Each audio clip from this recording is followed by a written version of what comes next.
এরপর বলছেন কি 5 নম্বরে বলছেন আও বাইতান লিবনি সাবিলি বানাহু, অথবা মুসাফিরদের জন্য আপনি কোন ঘর বানিয়ে দিয়েছেন, মুসাফিরদের জন্য মুসাফিরখানা কোন ঘর বানিয়ে দিয়েছেন, যে যারা এদিক সেদিক ঘোরাফেরা করবে, যাদের কোনো বাড়িঘর নাই বা কোন জায়গা থেকে আসছে থাকার জন্য কোনো সুযোগ নাই, ওই বান্দাদের জন্য যদি আপনি ঘর বানিয়ে দেন, তাহলে আপনি মরে যাওয়ার পরও আপনার কবরে সওয়াব যেতে থাকবে।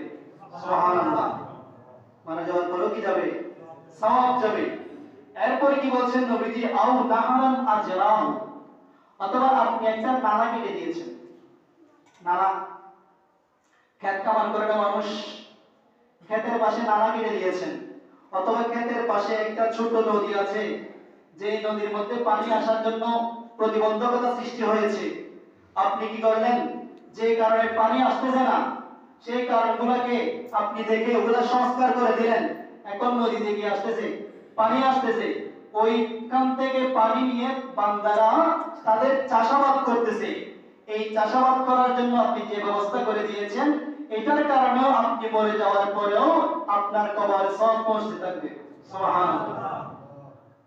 সদকায়ে জারিয়া, সদকায়ে কি জারিয়া, তো সদকা করলে কি সওয়াব, সদকার কি সওয়াব?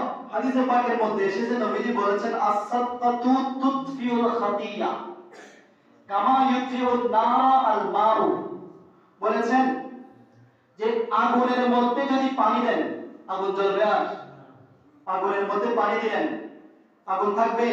থাকবে না।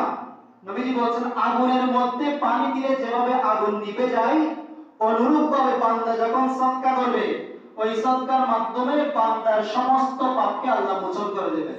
সুবহানাল্লাহ। সমস্ত পাপ কি হয়ে যাবে? মুছে যাবে, আপনার কোনো পাপ আর থাকবে না। তো বলতে পারেন এগুলো সগীরা গুনাহ, যে আল্লাহ সগীরা গুনাহ আপনার থেকে মাফ করতে পারেন, সে আল্লাহ চাইলে কবিরা গুনাহ মাফ করতে পারবেন না? পারবে কিনা? পারবে। সেজন্য সদকার মাধ্যমে আল্লাহ যদি চান, আল্লাহর যদি মেহেরবানি হয়, আপনার সগীরা গুনাহ নয় কবিরা গুনাহ পর্যন্ত মাফ হয়ে যাবে। সুবহানাল্লাহ। এরপরে কি বলছেন আও সাদকাতান আখরাজাহা মিন মালিহি বিসিহাতিহি ওয়া হায়াতিহি ইয়ালহাকুহু মিন বাদি মাউতিহি, নবীজি বলছেন বান্দা তার নিজের সম্পদ থেকে, নিজের কামাইকৃত সম্পদ থেকে যে সদকা করেছে, নিজের কামাইকৃত সম্পদ থেকে যে সদকা করেছে, যে দান করেছে, ওই বান্দা সুস্থ শরীর নিয়ে জীবিত থাকা অবস্থায় নিজের উপার্জিত মাল থেকে যে সদকা করেছে, ওই মালের সদকাকৃত মালের সওয়াবু বান্দা মরে যাওয়ার পরেও আল্লাহ তার রূহের মধ্যে পৌঁছিয়ে দেবেন। সুবহানাল্লাহ। তাহলে কয়টা বলছি? 7টা। কয়টা? সদকায়ে জারিয়ার পয়েন্ট কয়টা হইছে এখানে? 7টা।